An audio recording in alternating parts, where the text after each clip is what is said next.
चलिए अब हम आ चुके हैं जनता के बीच और बिजनौर की जनता ही आज हमें बताएगी कि इस बार बिजनौर की जनता का मूड क्या कह रहा है। 2024 में होने जा रहे लोकसभा चुनाव को लेकर जनता के मन में क्या है, क्योंकि देखिए जैसा कि हमने बताया था कि बिजनौर की जनता ने भी सभी को मौका दिया कि वो बिजनौर को एक आधुनिक शहर बनाए, लेकिन कई आकांक्षाएं रखने के बावजूद किसी भी दल ने यहाँ पर इनके विकास की बात नहीं की। चलिए जानने की कोशिश करते हैं बिजनौर की। अगर हम बात करें कितना बदला है बिजनौर?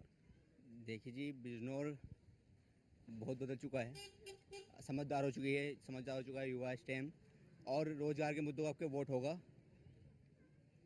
जी। शिक्षा के क्षेत्र में कुछ काम हुआ बिजनौर में? नहीं, शिक्षा क्षेत्र में वैसे का वैसे ही है, कुछ ऐसा भी कुछ काम बिजनौर में कुछ नहीं हुआ। जनता इस टाइम परेशान है बहुत ज़्यादा, इस सरकार ने बिल्कुल नाश कर दिया। तो क्या लगता है इस बार जो है प्रत्याशी जो मैदान में है किसके पक्ष में चाहता हुआ?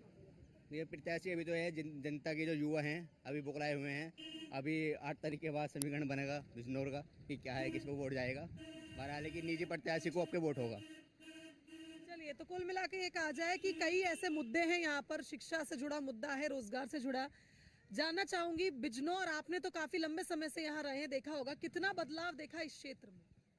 बदलाव ठीक है मैडम, सब कुछ ठीक है। केवल जो है अभी जो नए जो गांव आए हैं जो वो नगर पालिका में, इनमें विकास होना जो वो बाकी है। बाकी जो नगर पालिका में वहाँ सब कुछ सही है, सब कुछ सही चल रहा है। जो नए इलाके आए हैं उनमें भी थोड़ा विकास हो। जहाँ हम खड़े इस जगह, ये सड़क भी मतलब बननी जरूरी है बहुत।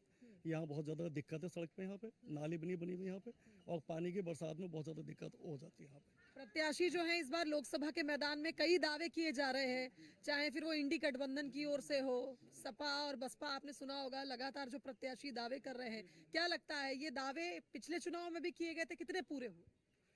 तो यहाँ पे जो है इस टाइम सभी पार्टियों के प्रत्याशी खड़े हैं, और एनडीए गठबंधन के प्रत्याशी हैं चंदन चौहान, जो इस टाइम वर्तमान में मीरापुर से विधायक भी हैं। उनके पिताजी सन 2009 से 14 तक यहाँ पे एनडीए ही गठबंधन से बीजेपी लोकदल के अलायंस से एमपी रहे हैं, और उनके दादाजी उप मुख्यमंत्री रहेंगे। खानदानी परिवार है, साझेदार परिवार है, और ये जानते हैं कि विकास के तरीके से किया जाता है। और जनता ने तय कर लिया है कि आने वाली 19 अप्रैल को चंदन चौहान को वोट देंगे, एनडीए के प्रत्याशी को वोट देंगे, नल का बटन दबाएंगे। पिछले बार जो चुने गए थे बसपा से, क्या उन्होंने कुछ काम नहीं किया, इसलिए इस बार बदलाव चाहती है जनता? जी, जो पिछली बार प्रत्याशी चुने गए थे मलूक नागर के रूप में, मलूक नागर जी 5 साल में कभी क्षेत्र में नहीं आए, केवल ईद के दिन वहाँ पे आ जाते थे, लोगों से मिले चले गए। उन्होंने तो क्षेत्र में टाइम दिया ही नहीं, केवल चुनाव में लोगों ने उनको जो है वो देखा था। उसके बाद में 5 साल में बिजनौर लोकसभा की जनता ने मलूक नागर को नहीं देखा। आपने देखा आए इससे पहले सांसद जी? नहीं, यहाँ नहीं आए, यहाँ नहीं आए, कभी नहीं, हमने देखा ही नहीं। तो जो वादे किए गए थे वो पूरे नहीं हुए? कुछ भी नहीं हुआ, कोई वादा नहीं पूरा हुआ। क्या दावे किए गए थे पिछले बार? दावे क्या, यही विकास होगा और दुनिया भर की बातें का जन ये विकास और जन पब्लिक के लिए फायदा, लेकिन ये कुछ फायदा ही नहीं हुआ ना इसमें। क्या चाहते हैं आप, आपकी क्या इच्छा? भाई देखो, विकास होना चाहिए, मेन मुद्दा ये है, विकास होना चाहिए यहाँ का। विकास में क्या क्या क्या समस्याएं यहाँ देखी? जैसे सड़क हो गई, नाली हो गई, और क्या चाहिए, यही चाहिए आदमी को, विकास, बिजली, यही चीज़ें विकास चाहिए। विकास क्या हुआ ही नहीं, यहाँ निकासी नहीं पानी की है ना। सरकार तो डबल इंजन की कहा जा रहा है कि सरकार तो बहुत काम कर रही है। सरकार काम कर रही है, राष्ट्रीय लोकदल अब जो है एनडीए गठबंधन में जो वो शामिल हुआ है, अब और ज़्यादा विकास होगा चुनाव के बाद। हाँ, अब किसानों के नेता, किसानों के मजदूर, गांव गरीबों के नेता जयंत चौधरी जी एनडीए में शामिल हुए हैं। अब जो है सरकार बनने के बाद और ज़्यादा विकास गति देगा, बढ़िया विकास होगा। जयंत चौधरी जी से क्या आपको लगता है, क्या उम्मीदें हैं, करेंगे काम वो? मेरा नाम मुनीश त्यागी है, और विकास के नाम पे ये शून्य हैं। ये लोग मतलबी लोग हैं, जिधर लालच होता है, स्वार्थ होता है, उधर खिसक जाते हैं। पहले इन्होंने दूसरों की भी सरकार बनवाने का काम किया है, सत्ता का मजा लेने का, मलाई चाटने का काम किया है। ये लोग, ये सरकार सबसे गई गुजरी सरकार है। हिंदुस्तान के अंदर 14 प्रधानमंत्री हुए, मेरे ख्याल से सबसे झूठा प्रधानमंत्री अगर कोई है तो हिंदुस्तान का है। इन्होंने जुमलों के अलावा दूसरा काम नहीं किया। मोदी जी मीडिया को देख के भागते हैं, और मुझे तो आप लोगों को भी कहने में कोई गुरेज नहीं है कि आप लोग चौथा स्तंभ कहलाते हैं। पता नहीं क्यों डरते हैं, जो सवाल सत्ता से पूछने चाहिए आप विपक्ष से पूछते हैं।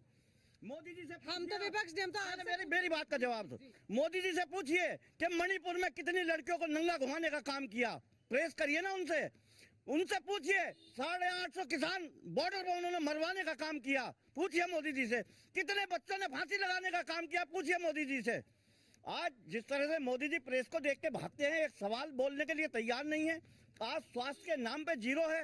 अरे आप ये कह रहे हैं 80 करोड़ को हम अन्न दे रहे हैं, हमें अन्न नहीं चाहिए। सुनिए, नौकरी चाहिए, चुनाव आने का काम इन्होंने किया चुनाव है। अभी आने वाले हैं, आपके पास रहेगा मतदान का हक, आपके पास है, आप किसको चुनेंगे? हम तो राहुल गांधी देश के प्रधानमंत्री होंगे, इंडिया गठबंधन को जीतेगा। और एक शेर मुझे याद आता है, मैं वही कहूंगा, ये खदानों को रद्दी समझकर बेच डालेगा। अरे ये चंदन को अगरबत्ती समझकर बेच डालेगा। हुकूमत दे दी हमने चाय बेचने वाले को, ये भारत को चाय पत्ती समझकर बेच डालेगा। चलिए, आपसे समझना चाहूंगी, जिस तरह से कहा जा रहा है युवाओं को रोजगार की, शिक्षा की समस्या यहाँ पर है, क्या इस समस्या का हल आपको लगता है कि आने वाले चुनाव में आप मतदान करेंगे तो उसके बाद निकलेंगे? ये जो चुनाव है लोकसभा का है, जब युवाओं ने रोजगार मांगने का काम किया है तो सरकार ने उनकी कमर पर लाठी बजाने का काम किया है। युवा तो बेसब्री से चुनाव का इंतजार कर रहा है कि जब ये चुनाव की तारीख आएगी उन पर अपना वोट बसपा प्रत्याशी को देकर सीट पर भारतीय जनता पार्टी की सीट हराने का काम करेगा। अच्छा, क्या इस बार क्या आपके वादे रहेंगे? बसपा की ओर से क्या कहा जा रहा है? बसपा के जो वादे रहे हैं, बसपा ने एक ही बात कही है कि पहले तो सबसे पहले हम भाईचारे को बढ़ाने का काम करेंगे, हम लोगों में सामाजिक गठबंधन बनाने का काम करेंगे। हमने सबसे पहले इस देश से जो भाईचारा खत्म किया गया है, नफरत फैलाई गई है, उसे खत्म कर कर युवाओं को रोजगार देने का काम करेंगे। तो बसपा को तो पिछले बार भी मौका मिला था, तो पिछले बार ऐसी क्या कमी रहेगी कि इस बार फिर बसपा चाहती कि विश्वास जताया जाए? ऐसा लग रहा है बसपा को जीतेगी बसपा इस बार भी? नहीं तो समीकरण ही यही है, इस सीट पर दलित, मुस्लिम और अच्छी अक्सरियत में जाटों का वोट है और सभ्य समाज का वोट बहन जी की ओर देख रहा है। यहाँ पर अगर भारतीय जनता पार्टी को हरा सकते हैं तो चौधरी विजेंद्र साहब और बहुजन समाज पार्टी का प्रत्याशी हराने का काम करेंगे। चलिए, आपको क्या लगता है, जिस तरह के मुद्दे, जिस तरह के दावे, आप लोगों ने तो मुझे लगता है कि राजनीतिक दल को यहाँ मौका दिया कि वो यहाँ का विकास करे, क्या लगता है इस बार क्या है? इस बार भी ऐसा ही है। देखिए, जब जो लोग कहते हैं कि हमारे मौजूदा सांसद ने कोई काम नहीं किया, तो मैं उनसे ये बात पूछना चाहता हूँ कि जो इससे पहले 3 सांसद रहे हैं उन्हें यहाँ पर किसने देखा, उन्होंने मतलब क्या काम किए? तो ऐसा नहीं है। और ये जो आने वाला हमारा लोकसभा का जो हमारा ये चुनाव है, उसमें हम कम से कम 2 लाख वोटों से यहाँ पर बहुजन समाज पार्टी जीतने का काम कर रही है। क्या लगता है आपको इस बार चुनाव में किसके पक्ष में है? चुनाव मैडम बीजेपी को जो भी हराएगा हम उसके पक्ष में हैं। और कारण इसके पीछे? कारण ये है कि लोगों को रोजगार के नाम पे ठगी हो रही है, पुलिस भर्ती निकाली जा रही है, अपना चुनाव का समीकरण बिठा के लोगों का पैसा पुलिस के नाम पे, भर्ती के नाम पे इकट्ठा करके चुनाव में लगेगा वो पैसा सारा। और इसके अलावा क्या लगता है आपको मुद्दे ये है कि सारे मुद्दे हैं, सारे विकास के नाम पे ठगी जा रही, कुछ काम नहीं हो रहा। क्षेत्र की बात करें, क्या कुछ बदलाव देखा इस क्षेत्र में? कुछ बदलाव नहीं देखा, कुछ बदलाव नहीं है। तो क्या लगता है इस बार वोट देंगे तो बदलाव होगा? बिल्कुल, सरकार हटाएंगे, बीजेपी को हटाएंगे तो बदलाव होगा। बीजेपी हटेगी तो बदलाव होगा, आप क्या कहेंगे इस पर? जी मैडम, बिल्कुल हम तो उनके ही साथ हैं, जो बीजेपी को हराएगा उनके साथ खड़े हैं, हम तो तन मन से खड़े हैं साथ। पिछले बार बसपा को चुना था, जब लोकसभा के चुनाव में यहाँ पर बसपा के सांसद है, कितना काम किया? मैडम, हर बार जनता वोट करती है और निराश होती है कि हर जनता एक को चुनती है कि जो हमारी आवाज़ पार्लियामेंट तक पहुँचाए, संसद तक पहुँचाए, लेकिन ऐसा नहीं हो पाता, हर बार निराश होना पड़ता है। इस सरकार ने मैडम इतनी महंगाई कर दी है कि हम आपको क्या बता सकते हैं कि बहुत महंगाई हो चुकी है इस बार तो। और यहाँ पर जब इससे पहले विधानसभा चुनाव हुए थे, जो विधायक जी, उनको देखा कभी यहाँ आए? नहीं, विधायक जी आए क्यों नहीं आए? विधायक जी यहाँ के मौजूदा हैं तो यहीं पे तो रहेंगे, विधायक जी कहाँ जाएंगे? विधायक जी आए, सांसद जी नहीं आए। सांसद जी तो हमने देखा ही नहीं है मैडम, हमने देखा ही नहीं है सांसद जी को। चलिए, क्या कहेंगे इस बार चुनाव में, क्या लगता है कौन जीत रहा है? यहाँ चौधरी विजेंद्र सिंह जीत रहे हैं 2 लाख से। चौधरी विजेंद्र सिंह जीत रहे हैं 2 लाख से जीत रहे हैं। 2 लाख से क्या उम्मीद है इस बार चौधरी जी से? उम्मीद तो हमें सबसे ही है, मगर यहाँ विधायक है मौसम चौधरी, उन्होंने क्या काम करा? कुछ नहीं करा, फिरता पर ताकतों के साथ बवाल मचाने के अलावा कोई काम नहीं तो करा। विजेंद्र चौधरी करेंगे, लग रहा है? बिल्कुल करेंगे, निश्चित करेंगे। बिल्कुल। अच्छा, और क्या आपको यहाँ क्षेत्र में क्या उम्मीदें हैं और क्या चाहते हैं? हम हॉस्पिटल चाहते हैं, हॉस्पिटल बनेगा यहाँ प्राइवेट। हॉस्पिटल यहाँ कितने दूर है? यहाँ से 2 किलोमीटर है। अच्छा, तो अच्छा अस्पताल चाहते हैं? बढ़िया। यहाँ सुविधाएं नहीं है अस्पताल में? कहाँ है सुविधाएं? सब ऐसे ही बेवकूफ़ बनाते हैं लोगों का, लाइन से खड़े रहे, पर्चा बनवा के लोग। डॉक्टर साहब आते हैं? ये डॉक्टर कहाँ आ रहे हैं, तो डॉक्टर भी नहीं मिलता कुर्सी पे। फिर क्या करते हैं आप लोग यहाँ पे? कोई बीमार होता है तो ले जाओ, डॉक्टरों को पैसे देते हैं, प्राइवेट में चले जाओ। हम तो यहाँ पे मतलब ये समस्या ये भी है, स्वास्थ्य से जुड़ी भी। आयुष्मान कार्ड बनवा दिया लोगों को, बेवकूफ़ बना दिया लोगों का। आयुष्मान कार्ड आपका बन गया? ना, नहीं बना। बनवाएंगे नहीं? ना, क्या जरूरत है? जरूरत कुछ नहीं है। जरूरत नहीं है स्वास्थ्य की तो सुविधा आपको चाहिए। वो है डॉक्टर भी ऊपर वाला, हमें चलिए बहुत बढ़िया। क्या कहेंगे इस बार क्या माहौल है चाचा? माहौल तो अभी तो कुछ कहा नहीं जा सकता। अभी तो चंदन चौहान बता रहा, कोई किसी को अपने अपने जो जिस दल में है वही बदला रहा। और हमारा तो कोई दल ही नहीं, हमारा तो ये है कि जहाँ आप खड़े हुए अगर ज़रा सा भी पानी आ जाए तो इतना इतना खड़ा हो जाएगा यहाँ। बड़ी ये प्रॉब्लम है। हमें क्या चाहिए, जो काम करने वाली सरकार हो। अब पहले इनके चंदन चौहान आए हुए हैं, अभी तो हमें पता नहीं, लोग कह रहे हैं कि आएंगे, वो आएंगे और जीत के काम करेंगे तो बदलाएंगे। अभी तो बिना मतलब की बातें कर रहे हैं, वो भी बाहर का कौन आ रहा है। उसकी शक्ल नहीं देखी। जो एमपी यहाँ थे वो किसी भी आदमी से पूछ लो, उसकी शक्ल ही नहीं देखी। अब ये आए यहाँ और जो काम करेगा हम उसके बारे में तारीफ करेंगे बाद में, अभी तो हमें कोई पता ही नहीं। तो आपका मानना ये है जो विकास करेगा हम तो उसकी बात? बिल्कुल, विकास वाला चाहे कोई भी हो, भाजपा ही हो, हमें भाजपा से नफरत नहीं है। भाजपा अच्छे काम करे तो हम भाजपा को दे देंगे। ये तो मुसलमान एक पंडा बना रखा कि हिंदू मुस्लिम कर रखा कुछ लोगों ने, ऐसा कुछ नहीं है। हम मुसलमान उसको देंगे, खुला वोट देंगे, लेकिन कार्य तो करें। अगर पानी भर जाए यहाँ तो इतना इतना पानी हो जाएगा, हमें दिक्कत इसकी। कोई भी सरकार हो हमारे लिए, तो जो समस्या का निराकरण करेगा आपका वोट? बिल्कुल हमारा वोट उसको है, और जो नहीं करेगा उसको कुछ नहीं। आप क्या कहेंगे? वही बोलना चाहेंगे? चलिए ठीक है, और भी बात करें। चाचा क्या इस बार लग रहा है कहाँ जाएगा वोट?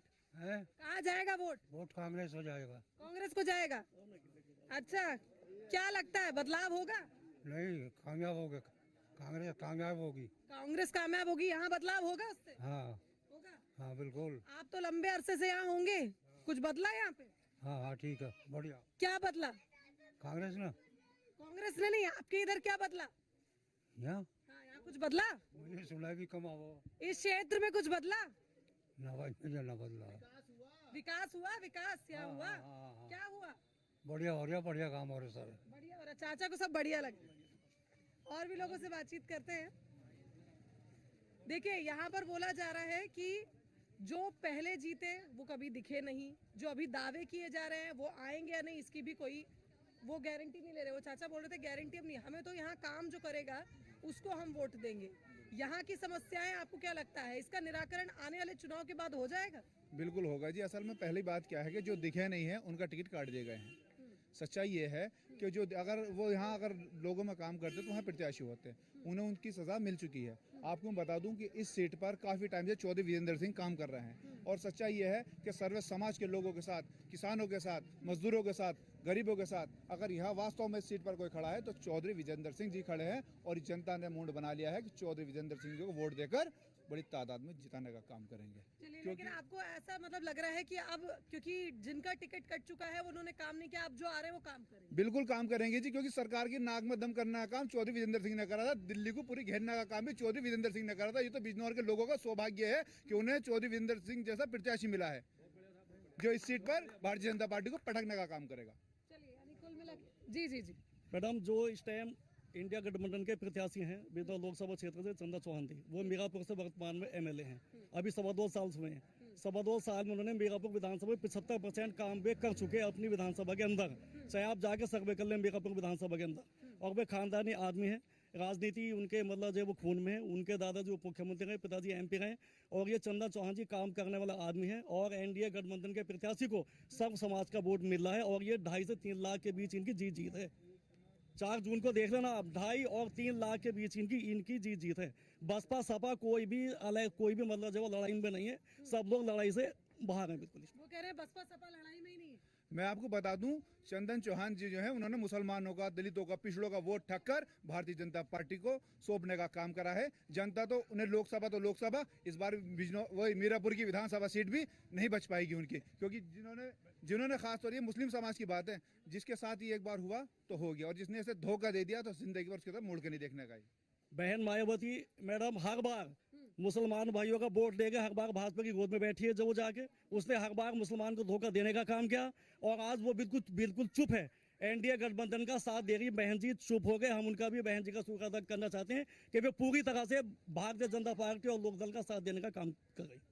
अब मैं बोलना चाहता हूं कि बहन जी ने पहली बात तो कभी भी भारतीय जनता पार्टी के साथ नहीं गई। उन्होंने भारतीय जनता पार्टी का समर्थन लिया कि इस प्रदेश के अंदर अपनी सरकार। बहन जी को जनता ने भी तो नकारा नहीं। आप अगर बहन जी को जब नकारा गया तो इधर भारतीय जनता पार्टी मजबूत हुई। मैं आपको एक चीज और याद दिलाना चाहता हूं कि 2007 के अंदर इस प्रदेश के अंदर बहन जी की सरकार थी। भारतीय जनता पार्टी 2009 के अंदर जब चुनाव होते हैं तो मात्र 7 सीटें जीतने का काम भारतीय जनता पार्टी इस प्रदेश के अंदर करती है। 2012 के अंदर जो समाजवादी के लोगों ने एक भारतीय जनता पार्टी के साथ मिलकर खिचड़ी तैयार करी, उसका रिजल्ट 2014 में सब लोगों ने देख लिया कि इस प्रदेश के अंदर माननीय अखिलेश यादव जी के परिवार की ही 5 सीटें जीतने का काम करती हैं। और पिछले विधानसभा चुनाव में तो यहाँ पर डबल बहुमत से जीती ना बीजेपी।